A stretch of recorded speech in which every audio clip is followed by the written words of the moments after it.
Good evening, dear viewers. Welcome to the English News Bulletin here on Rwanda Television. Let's begin with the headlines. President Paul Kagame has reiterated that Rwanda does not oppose religious beliefs, but rather seeks to ensure that faith-based organizations operate in a proper and responsible manner. The Ministry of ICT and Innovation has urged citizens to exercise caution when using the internet. My name is Olivnet and it's always a pleasure to have you on board. Now let's take a look at the details. President Paul Kagame has reiterated that Rwanda does not oppose religious beliefs, but rather seeks to ensure that faith-based organizations operate in a proper and responsible manner for the well-being of the citizens. The head of state made these remarks in Kigali this Wednesday while meeting members of the Muslim community in Rwanda. William Evans kicks us off tonight. Muslims noted that historically in Rwanda they were marginalized, not given equal value, and discriminated against, something that limited their contribution to the country's development. In the past, Muslims were discriminated against, especially in education. Because of lack of education, many missed out on job opportunities and other benefits. Many were also called Swahili people. This is wrong because all human beings deserve respect and dignity, whether alive or even dead.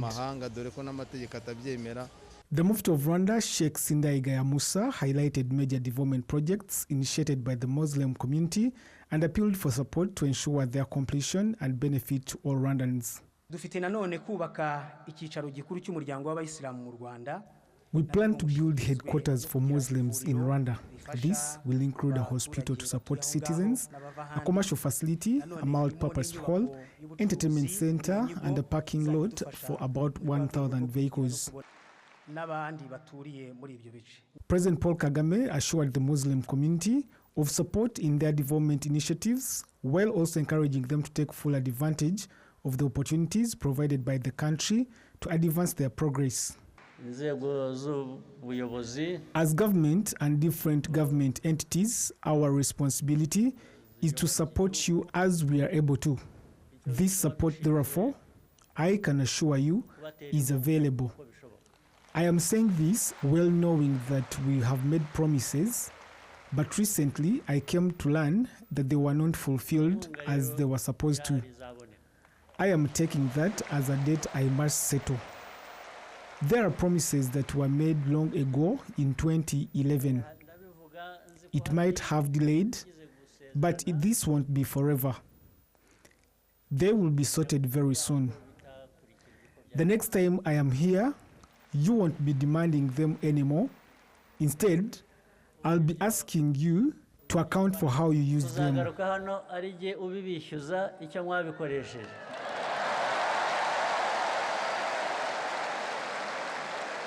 The president also emphasized once again that Rwanda does not oppose religious beliefs, but stressed that all faith-based institutions must operate within transparency and adhere to proper standards.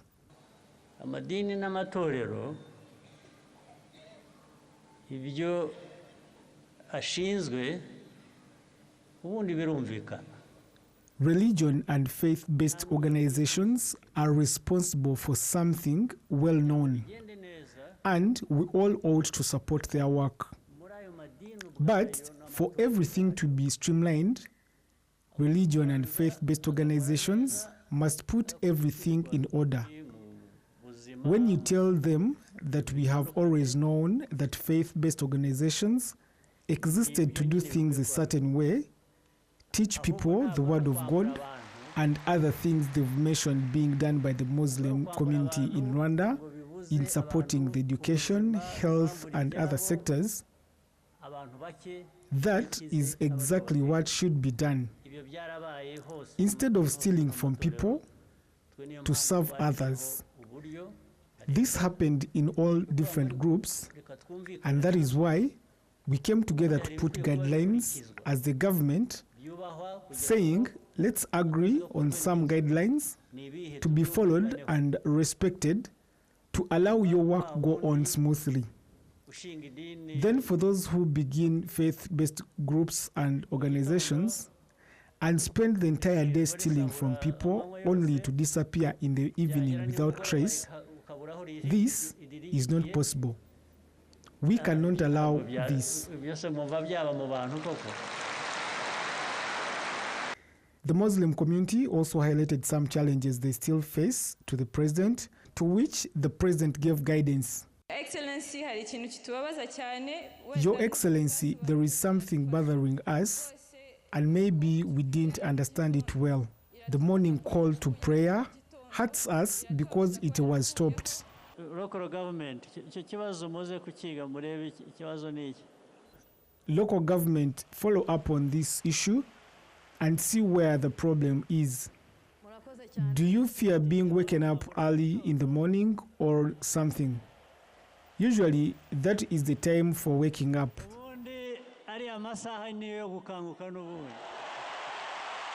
After receiving responses to their concerns, members of the Muslim community expressed satisfaction and committed to working even harder and serving as a model for other Rwandans. The request that touched me most is that asked that we be allowed to have azan, the morning prayer. This is crucial for us. This meeting with the head of state brought together Muslims from across the country and comes just days after the end of the holy month of fasting. On this occasion, the president also extended his wishes for blessings following the period of fasting they had observed. William Evans for Radio Rwanda.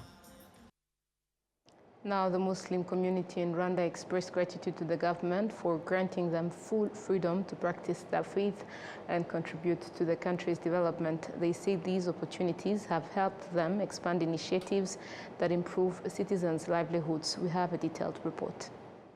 Among the activities that highlight the role of Muslims in Rwanda are various schools, including the Esinya Mirambo, a prominent private school founded by the Joint Organization for Establishing Islamic Cultural Centers, and the Intwari Primary School.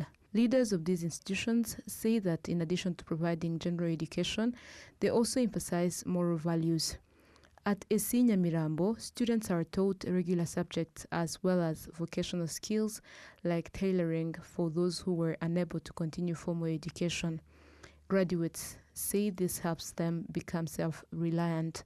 In the health sector, the Rwampara Health Center stands as an example of Islam's contribution to improving healthcare services. Sheikh Musa Fazil Haririmana, a politician and Islamic scholar in Rwanda, says these activities demonstrate unity and efforts to improve people's well-being.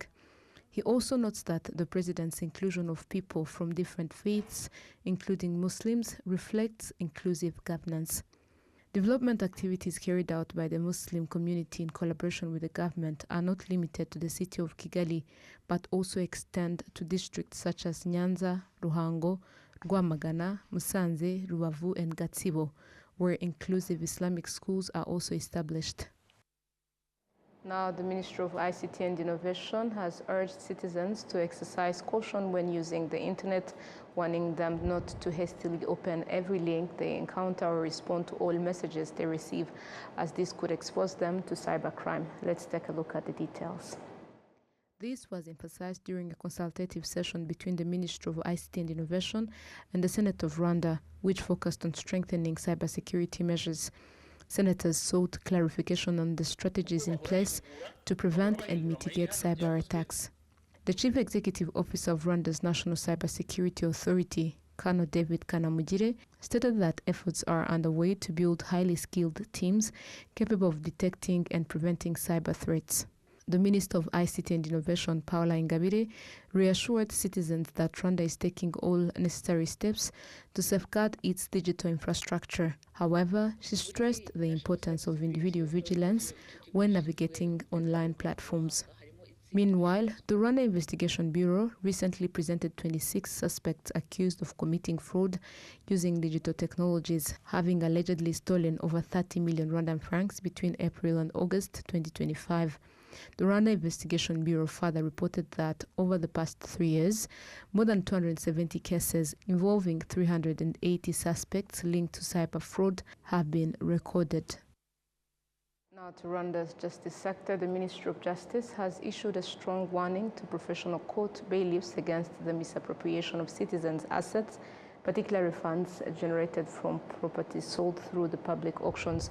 This issue was highlighted during a General Assembly convened on Wednesday, bringing together the ministry and members of the Rwanda Association of Professional Court Bailiffs. Let's take a look at the details. The meeting aimed to assess and strengthen the effectiveness of the profession with a focus on improving service delivery to the public. In recent weeks, numerous complaints have emerged from citizens across the country reporting financial losses attributed to some bailiffs who allegedly embezzle proceeds from auctioned assets.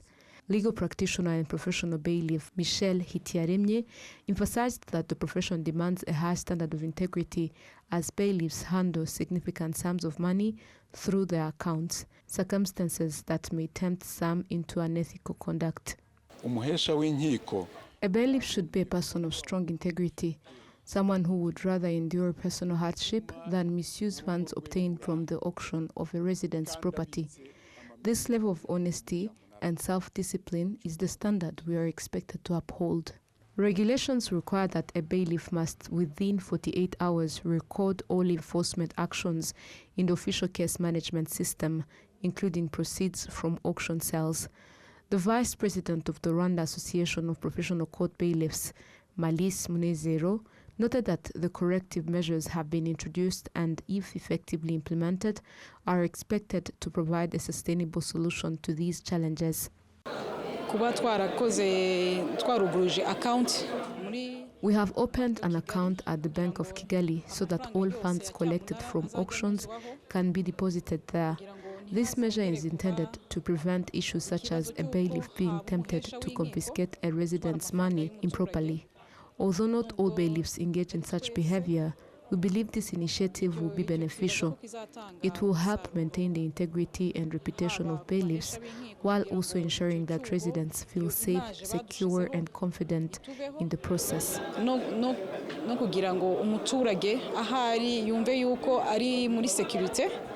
During the assembly, the Permanent Secretary in the Ministry of Justice, Theophile Mbonera, stressed that the government will not tolerate misconduct that undermines the credibility of the profession or the country's justice system. If court bailiffs do not perform their duties as they should, it may lead some to believe that the association is ineffective or of no use. However, the Association of Professional Court Bailiffs plays an important role and contributes significantly to the justice sector. I would like to reassure those who may have lost trust that the Ministry of Justice is not sitting idly by. We are actively monitoring the work of a few bailiffs we have and will continue to follow up on their performance. We remain committed to ensuring that wrongdoing does not overshadow the good being done.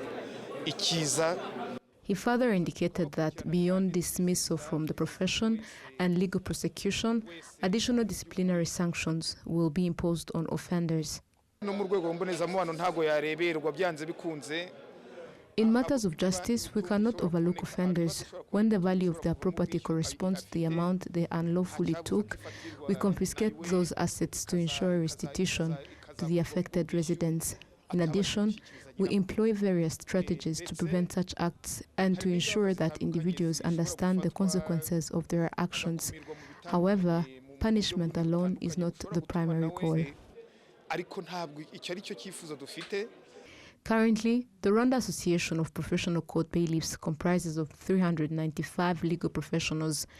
Bailiffs are entitled to a statutory fee of 5% of the value recovered when enforcing debt collection through public auctions, whether based on contractual obligations, legal provisions, court rulings, administrative decisions, or other enforceable instruments. However, members of the profession argue that this fee, set by ministerial order, is outdated and should be revised to reflect current economic realities. Now, the Ministry of Agriculture and Animal Resources announced that small-scale farmers, especially women, will be given loans without collateral. These loans will also be dispersed via mobile phones with a period of 2 to 5 days after the assessment has been completed. Enora Gladys has a detailed report. Iris Irumva, the founder of the organization Lead Access, which aims to empower women in various activities including agriculture, greatly appreciates the support they receive from the government in strengthening and uplifting women. To bring together women in agriculture ecosystem. The conversation today was really about how do we position a woman not at the lowest level of the chain but at the highest as possible. So I'm very grateful for the government support because we have received it from the day we started to conceive this platform. This is the third edition that we have of the Women in Leadership Summit, and we always organize a sector-focused workshop. So it's the second year that in collaboration with AGRA, we put together the Women in Agriculture workshop. We understand that access to finance is still a challenge, but it's also a challenge because passing across the information, putting together or connecting the right partners is still a problem. So today we're bringing all these women together so that they can have access first to information, and second that they have access to financial partners and even the government support to give those informations. And we are very happy because even today we saw some young women who are here living with promises on how they will be supported, and this is a success for us. Women have always been ready to take on the platform, to use their voices, to use their hands. And it's actually time now to give them that platform so they can scale. Women and girls engaged in agriculture and livestock farming across the country are showcasing innovations they use to increase productivity. However, they still face challenges in accessing loans from financial institutions due to the requirement for collateral. The Minister of State in the Ministry of Agriculture and Animal Resources, Dr. Solange Outuze, noted that the government is working on ways for small-scale farmers to receive loans without providing collateral, and that they will be able to access these loans via mobile phones once they are approved. Hakaba hari gahunda ibigo byinshi bya leta ndetse n'amabanki bahuriyeho. There is a joint program involving government institutions and banks. We are working especially with the central bank to find ways for farmers in general and women in particular to access loans. However, this is done after first assessing whether they are trustworthy based on how they manage their activities. For example, checking if they repay money borrowed through mobile money or how well they perform in grouping lending schemes. There are many systems that will be integrated so that people can assess whether someone is a reliable borrower, as well as evaluate their agricultural productivity, which will serve as the main form of collateral. This is especially being implemented through irrigation schemes. We are collaborating with banks and insurance companies to reduce the risks of farmers incurring losses, and these loans will be accessed through digital platforms, ensuring transparency and minimizing the likelihood of financial loss. The African organization working to promote agricultural development and food security, AGRA, recognizes and values the role of girls and women involved in agriculture and livestock farming. Lucia Zigiriza, the partnerships manager at AGRA, notes that the issue of market access for agricultural produce is also being addressed both in Rwanda and across Africa. There is essential knowledge they need, such as learning how to farm and raise livestock, which are the necessary techniques. They receive this support through partners who provide training. This also includes helping them access agricultural inputs like fertilizers and improved seeds, which are part of the support we offer. Additionally, we assist them in connecting with the markets they need, and we are actively working on this together with partners. Regarding the required capital, financial institutions are available and have increasingly been providing this kind of support. Statistics show that 52% of women and girls are engaged in agriculture. Irrigation schemes are among the areas being strengthened to increase agricultural production, and there are also programs to modernize livestock farming, all of which actively involve women and girls. Now to sports matters. Starting on Thursday, Rwanda will host matches of the FIFA Series, a competition organized by FIFA. The tournament aims to give different national teams opportunities to play friendly games, interact, and help reduce disparities in international football. Adam Squizera takes us through. Rwanda has positioned itself not only as a leading destination for tourism based on national parks, but also as the hub of mice.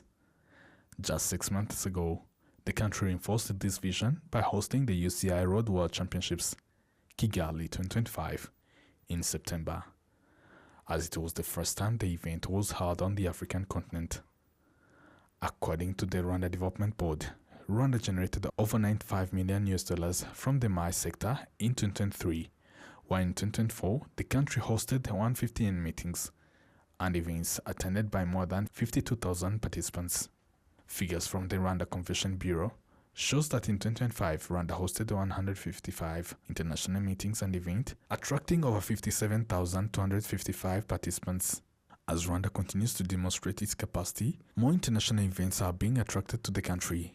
Following the successful hosting of the 73rd FIFA Congress 2023, FIFA granted Rwanda the opportunity to host the FIFA Series friendly games. During the inaugural edition in 2024, the tournament featured 24 men's national teams competing across the 6 countries. In this second edition, Rwanda will host 2 groups. The first group, to be played at Amahoro Stadium, includes Rwanda, Kenya, Grenada, and Estonia. The second group will be played at Kigali Pele Stadium and features Tanzania, Macau, Aruba, and Liechtenstein. These games will kick off this Thursday and will run until Monday, on 30th March. Now this marks the end of tonight's bulletin. Thank you so much, dear viewers, for staying with us. We wish you a productive week ahead.